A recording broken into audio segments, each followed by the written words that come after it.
My fiancée lied about being pregnant to trap me so. I waited until the wedding day to expose her in front of everyone she loved. I'm a 30-year-old guy. For a while, I thought my life was finally coming together. It wasn't perfect life. Never is, but I had Sophie, my fiancée of 5 years. And she felt like home in ways I didn't even know I'd been searching for. She was ambitious, sure, but in a way that inspired me rather than intimidated me. She'd spend mornings mapping out her career plans and evenings meticulously decorating our apartment, always leaving little notes for me. Coffee's on, love, or don't forget your gym session. Little things like that made me feel seen, like someone finally got me. We had built a rhythm that felt stable. Our weekend grocery trips, the little Saturday morning coffee ritual, even the way we debated which Netflix series to binge all of it felt like threads weaving into a life I could be proud of. We were financially responsible too. Joint accounts, savings plans. Plans for a wedding that was supposed to be a celebration of trust and partnership. I could see myself saying, "I do," without hesitation. Or so I thought. And then there was Ethan, my best friend since childhood. We'd been through everything together. Our first heartbreaks. Our stupid college experiments. Even that summer, we tried to start a small online business that flopped horribly. He was like a brother to me, and more than anyone else, he understood the weight of my decisions and dreams. When Sophie entered the picture, he welcomed her cautiously, but quickly warmed up to her charm. At least, I thought her charm was genuine. Sure, Sophie had her quirks. She liked controlling small things, how the apartment looked, what our friends wore to gatherings, even the way I handled certain conversations, but I shrugged them off as endearing. The kind of harmless habits couples tease each other about. They didn't bother me much, not yet. That sense of calm, of trust, of finally everything is in place, was intoxicating. I didn't know that beneath that perfectly curated life, a subtle tension was building like a storm, gathering behind clear skies, waiting for the right moment to hit. And I had no idea just how wrong I would be about Sophie, about trust, and about what the word love could really hide by the end of that evening. As Sophie kissed me goodnight and walked back into the apartment humming, I felt completely at peace, completely unaware that the foundation I thought I'd built was already cracked. I started noticing the first cracks almost imperceptibly. Sophie would suddenly become irritated if I asked her a simple question about her day, or if I spent a little too long scrolling on my phone. "Why are you even asking that?" she'd snap once, with this weird mixture of exasperation and guilt-tripping that left me apologizing even though I hadn't done anything wrong. At first, I brushed it off. Everyone has bad days, right? But then there were the small lies, little exaggerations about errands, subtle manipulations when she needed me to do something her way, or guilt-inducing sighs when I didn't immediately follow her suggestion. I talked to Ethan about it once, half joking, half concerned. "Man, she's a bit controlling sometimes, don't you think?" I asked over beers at our favorite dive bar. Ethan raised an eyebrow. "Yeah, but she's always like that. Or just little things." I shrugged, not wanting to admit the nagging feeling that something was off. He didn't push, wasn't his place, but I could tell he noticed the tension in my voice. Even at home, the atmosphere began to shift. Sophie had a way of rearranging things in the apartment without telling me. "Hey," and if I moved anything back, she'd quietly frown or make a sarcastic remark.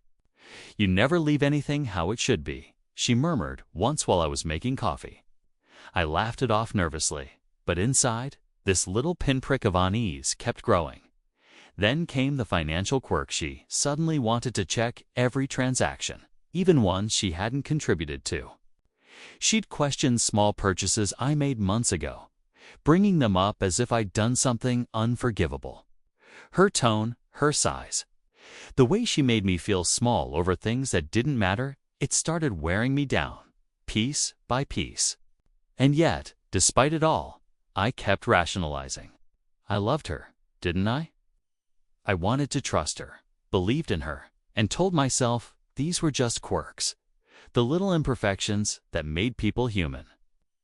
But somewhere deep down, a part of me began to wonder, was this just the beginning of a pattern I hadn't recognized? That night, lying in bed next to her, I felt an unfamiliar knot of doubt twist in my stomach. It was small, quiet, but insistent. Something was coming. I could feel it, but I had no idea how bad it would get. It happened one rainy Thursday evening. Sophie called me into the living room with this overly serious expression, the kind that made my stomach drop before she even spoke. "I have something to tell you," she said, clutching her phone like it was a lifeline. My mind raced through 100 possibilities. Bad news at work, a family emergency, but nothing prepared me for the words that came next. "I'm pregnant," she whispered, almost shyly, her eyes glistening with tears that I instantly assumed were joy. At first, I was frozen. My heart leaped with happiness, disbelief, and, I won't lie, a rush of fear. Fear because life was about to change in ways I hadn't fully imagined. You're serious?" Trying to steady my voice, my hands trembling slightly. She nodded, biting her lip nervously, and I felt a sudden surge of protectiveness and excitement all at once. I couldn't stop smiling, even as a tiny, nagging doubt flickered at the edges of my mind. The next few days were a blur of celebration. We told family and friends, watched Sophie glow with a happiness I'd never seen before. And I even found myself daydreaming about fatherhood diaper changes, weekend soccer games, family holidays. Ethan called me that weekend, laughing, "Looks like you're about to have your hands full, man." I laughed too, but I noticed his tone was a little too quiet, a little too measured, as if he was hiding concern. I brushed it off. Surely he was just teasing. Even so, there were small, unsettling things. Sophie suddenly became insistent about controlling our schedule, our finances, our conversations. She reminded me constantly that we need to prepare for the baby, as if my entire life now existed solely to accommodate her plans. Her subtle pressure made me feel like I was walking on eggshells, but I ignored it, convincing myself it was normal. She was hormonal, after all. But lying in bed that night, I noticed how she carefully avoided certain questions, how her smile sometimes faltered when I mentioned a routine checkup or doctor's appointment. I pushed the thought aside. Everything seemed perfect on the surface, but a faint whisper inside told me something wasn't right. Something was already wrong, even if I couldn't yet name it, and I didn't realize it. But that whisper would soon grow into a roar I couldn't ignore. By the time the second week of Sophie's pregnancy rolled around, the initial excitement was starting to fray at the edges. I noticed little inconsistencies that nagged at Meme's doctor appointments, vague excuses about why she couldn't bring the paperwork home, or why her friends had already taken care of it. "I'm just so stressed," she'd say, brushing it off with a nervous laugh, but the tone didn't match the words. Something about it felt off. I wanted to believe her, but the feelings settled in my gut like an unwelcome guest I couldn't ignore. One evening, I asked casually over dinner, "Hey, did the doctor confirm everything today?" She stiffened slightly. Fork paused midair. I don't need to burden you with that right now," she muttered, her eyes darting to the floor. I forced a laugh, trying to mask the tension that was building between us, but inside I felt a creeping unease. Even Ethan had started making small comments, subtle nudges of caution. "Are you sure everything's okay?" he asked, once over drinks, his tone casual but concerned. I waved him off, insisting I was just being paranoid. At home, Sophie's behavior became more controlling. She would schedule our days rigidly, leaving me little room for my own routines, subtly guilting me if I didn't comply. I found myself apologizing more than usual, questioning minor choices just to keep the peace. The apartment that had once felt like a shared sanctuary now had a tense, almost suffocating atmosphere. Then came the tiny lies, little fabrications that didn't make sense in the moment. A text from her friend confirming an appointment. That didn't exist. A canceled dinner she swore was rescheduled, but never was. I started keeping mental notes, trying to reconcile her words with what I observed. But it felt like chasing shadows. And still, I loved her. I wanted to trust her. I clung to the hope that I was imagining things, that maybe the stress of impending parenthood had just changed her demeanor. But lying in bed that night, staring at the ceiling, I couldn't shake the gnawing feeling that something deeper, more deliberate, was brewing beneath the surface. It was subtle, almost invisible at first, but the seed of doubt had been planted on soon. It would grow into something I couldn't ignore. I began quietly paying attention to her social media, the subtle gaps in photos, the inconsistent captions. A lunch date she claimed to have attended with her friend. No photos, no posts, nothing. A doctor's appointment she said she had. Friends of hers, when asked casually, seemed unaware. It was small stuff at first, almost negligible, but to me, each detail was like a puzzle piece that didn't fit. The unease was growing, quietly gnawing at the excitement I had once felt. Even at home, the tension was palpable. Sophie became hyper-aware of what I did, who I talked to, and how I spent even a few minutes without her. "I just want to make sure we're on the same page," she said once, that familiar edge of control in her tone. I nodded, forcing agreement while the pit in my stomach twisted. I wanted to confront her, to ask outright if everything was real, but a voice inside me warned against it. I didn't want to make an enemy of the woman I loved. Then came the first undeniable clue that couldn't be ignored. I found a receipt tucked behind a stack of Malatest kit she'd supposedly thrown away. The dates didn't line up with the timeline she had told me. My hands shook as I stared at it, heart pounding with a mix of disbelief and rising anger. Could it really be? Was she lying? That night, as I lay awake in the darkened apartment, the shadows of doubt stretched long across the walls. I loved high, still did, but love was starting to feel like blinders. And somewhere in the pit of my stomach, I realized that the life I thought I was building might not exist at all. I never imagined I'd be the one to discover it. But there I was, staring at the truth with my own eyes. I had been meticulous, quietly checking dates, cross-referencing texts, listening to her friends without Sophie knowing. And finally, the pieces clicked into place. Sophie's pregnancy was fake. My chest tightened as if someone had driven a spike through it. Every lie, every subtle manipulation, every guilt trip, it all made sense now. The happiness I had felt was nothing but a carefully constructed illusion. I confronted her privately, trying to keep my voice steady. "Sophie, the test kit, the appointments, it doesn't add up. Are you lying to me?" She froze, eyes widening, and for the first time, I saw her panican, almost predatory shift that made my stomach churn. "I don't know what you're talking about," she stammered, but the cracks in her composure betrayed her words. I had the receipts, the text messages, the silent confirmations from people she thought I wouldn't reach. She wasn't just hiding the truth. She had created a whole story to trap me. The realization hit me like a punch. Everything I thought we were building together was a lie. My dreams, our plans, even the people who celebrated our pregnancy, they'd all been manipulated. Ethan's cautious words echoed in my mind, his quiet warnings now painfully clear. I had ignored them, blinded by trust and love. And now the betrayal felt sharp enough to cut me open from the inside. I couldn't tell anyone yet, not my friends, not my family. The wedding was still weeks away, and exposing her prematurely could spiral into chaos. But the anger, the disbelief, the sickening feeling of being trapped by someone I loved was unbearable.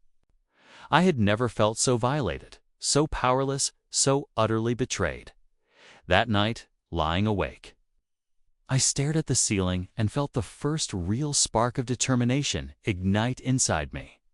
I wasn't going to let her get away with this, not publicly, not without consequences. The plan began forming in my mind, a slow, deliberate strategy to reclaim my life and reveal the truth in the most devastating way possible. But the worst part, she still smiled at me the next morning, acting completely innocent. And that smile, that mask of perfection, made my blood boil and my heart ache at the same time. I knew the storm was coming, but I had no idea how close it already was. After the initial shock faded, I realized that I couldn't confront Sophie immediately. Not yet. The wedding was still a few weeks away. And exposing her too early could backfire. Friends and family might defend her, accuse me of paranoia, or, worse, dismiss my claims. So I did the only thing I could. I started planning. Every detail, every moment, every possible angle of exposure had to be carefully thought out.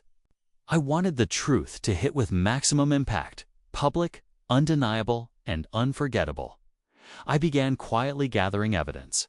Texts, emails, receipts, screenshots, subtle inconsistencies, archived everything. I paid attention to the people she trusted the most, the friends and family who saw her as perfect, flawless, untouchable. I made mental notes of their reactions to different situations, mapping out how they might respond when the truth finally came out. Ethan became my sounding board, helping me think through logistics without ever giving away my intentions. He didn't need to know the full plan, just that I was struggling, that I needed a confidant at home. I had to keep up appearances. I laughed, I smiled, I acted supportive, even when the weight of her lies pressed down on me like a heavy blanket. She noticed my quiet withdrawal at times. I used it strategically, letting her tighten her control, pushing me closer to the edge of frustration so that her arrogance would become her undoing. Every manipulation she tried, every pressure she applied, only added fuel to my resolve. Late at night, I would sit at the kitchen table sipping coffee, replaying every moment of our relationship in my head. The lies, the false smiles, the staged excitement about a baby that didn't exist, it all burned in my mind. I visualized the wedding day, the exact moment I would reveal the truth in front of everyone she loved. I imagined their shock, the whispers, the gasps, the betrayal mirrored in her eyes. It wasn't revenge for the sake of cruelty. It was about reclaiming control over my life and exposing the reality I'd been forced to ignore. But even as the plan formed, a small nagging doubt lingered. Could I really do this? Could I stand up and tear the mask off the woman I once loved, in front of everyone? And yet, deep down, I knew I had no choice. The storm was coming, and I had to be ready in the weeks leading up to the wedding. Sophie's behavior escalated in ways that made my skin crawl. She became increasingly controlling, monitoring every little thing I did, what I wore, how I spoke, even the times I spent texting or calling friends.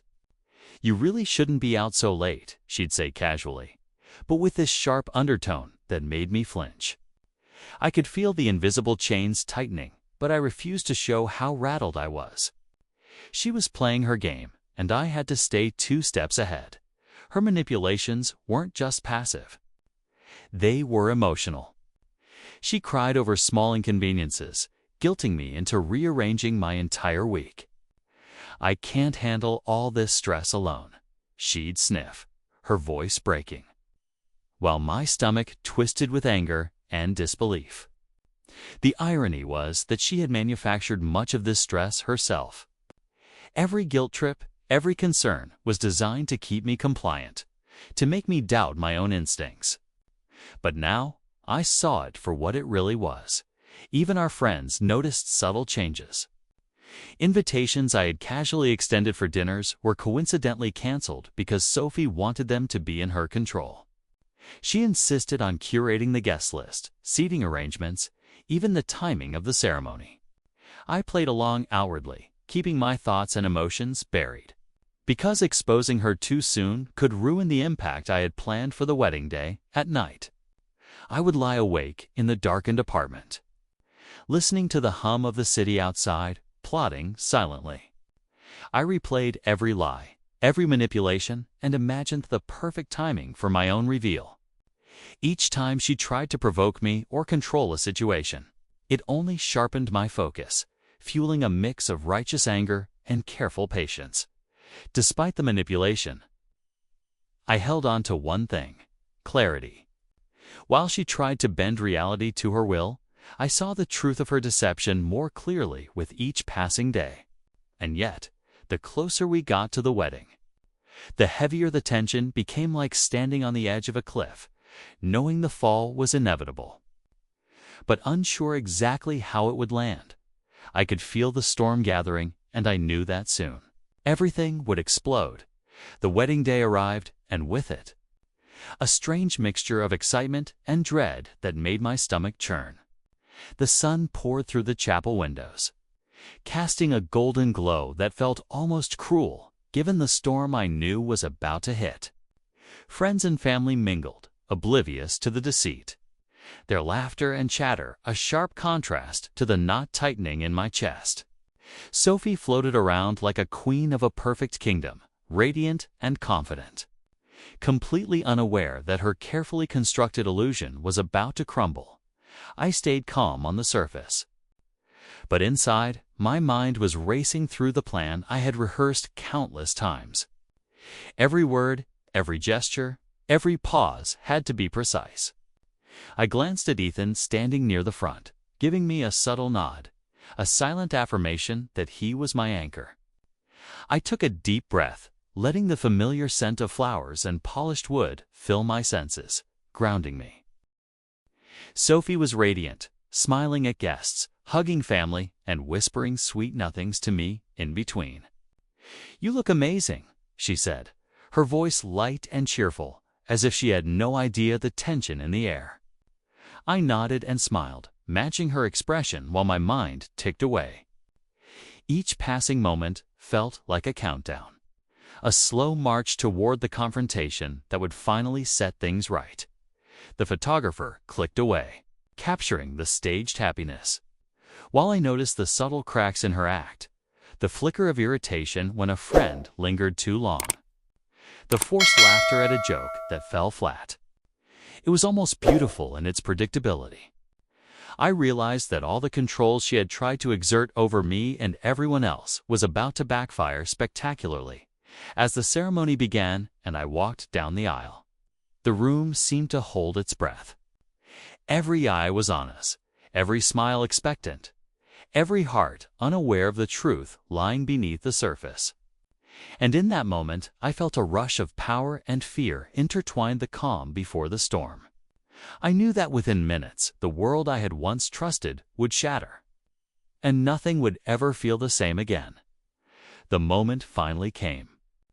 As Sophie stood at the altar, glowing and seemingly untouchable, I took a deep breath, feeling every pair of eyes on me. The air was thick with expectation, the soft rustle of dresses and suits punctuated by the distant hum of nervous chatter. I looked at Sophie, smiling that perfect, rehearsed smile, and I felt my stomach knot with equal parts anger and adrenaline.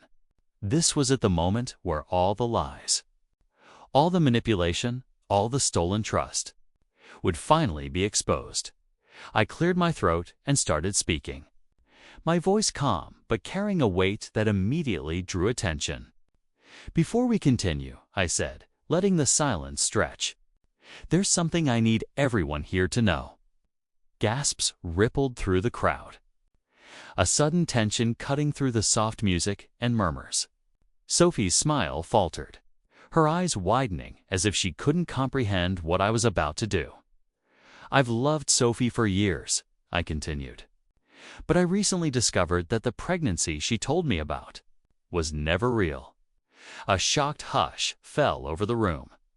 Faces froze, some in disbelief, some with anger, and some with pity. Sophie's hands trembled slightly, her composure slipping for the first time in years.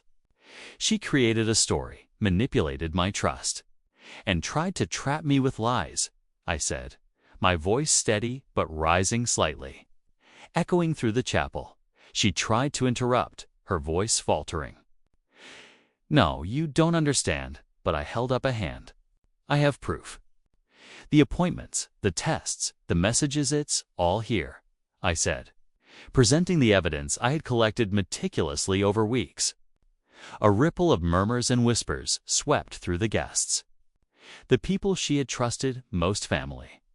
Friends looked at her with a mixture of shock and betrayal. I paused, letting the weight of the moment settle. Sophie's face went pale. Her confident mask shattered completely. The woman who had controlled so many moments in our lives was now silent, exposed in front of everyone she had ever wanted to impress. The tension was almost unbearable, the mixture of triumph and heartbreak electrifying the room.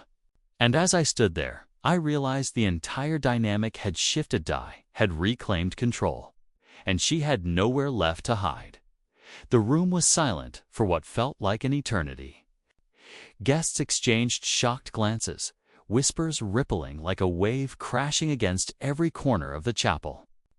Sophie's face, once composed and radiant, had drained of color, her eyes darting nervously between friends and family. I could see the realization in her eyes. This wasn't just a private confrontation. This was public, undeniable, and humiliating.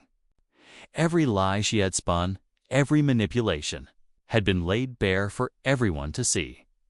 People began murmuring, some clearly angry at her, others shaking their heads in disbelief. A few friends came up to me quietly afterward, their eyes wide. "I had no idea," one whispered. "Thank you for showing the truth." Ethan approached, placing a hand on my shoulder, offering silent solidarity. I didn't need words. He understood the weight of what had just happened and the courage it had taken to stand there. Sophie tried to regain some semblance of control, her voice shaky and defensive. "You don't understand," she cried, glancing around at the room, desperate for an ally. But the expressions on the faces of her loved ones told her everything she needed to know. There was no one left to defend her. Her carefully curated image had collapsed in seconds, leaving only raw vulnerability and shame. I felt a strange mixture of relief and sorrow as the truth settled. Relief that I had reclaimed my life, exposed the betrayal, and spared myself from a life built on lies. Sorrow for the love I had once believed in, now revealed to be a facade. Yet, despite the sting, I recognized the importance of the moment. I had drawn a clear line, protected my dignity, and finally taken control as the guests slowly dispersed, and whispers faded into uneasy chatter. I realized something profound. The power of truth was unstoppable. Sophie's manipulation had ended, not with confrontation alone, but with clarity, exposure, and justice. And for the first time in weeks, I felt a sense of peace, knowing that the nightmare I had endured was over. In the days following the wedding fallout, life felt strangely quiet, almost surreal. Friends and family reached out to me, some offering support, others simply checking in to process the chaos they'd witnessed. Sophie had vanished from social events, social media, and even mutual friends' lives, leaving behind the wreckage of her lies. For the first time in months, I could breathe without the weight of constant manipulation pressing down on me. I spent hours reflecting on everything: how I had trusted blindly, how I had ignored the subtle warning signs, and how love could be so easily weaponized. But I also realized how much strength I had gained in the process. Planning my response, holding my composure on the wedding day, and facing the truth head-on had transformed me in ways I hadn't anticipated. The fear, anger, and heartbreak had been terrifying, but they had also shown me resilience I didn't know I possessed. Ethan became more than a friend. He became a symbol of loyalty and clarity. We would laugh again about dumb memories, drink coffee on lazy Sunday mornings, and slowly rebuild the sense of normalcy that Sophie had tried to destroy.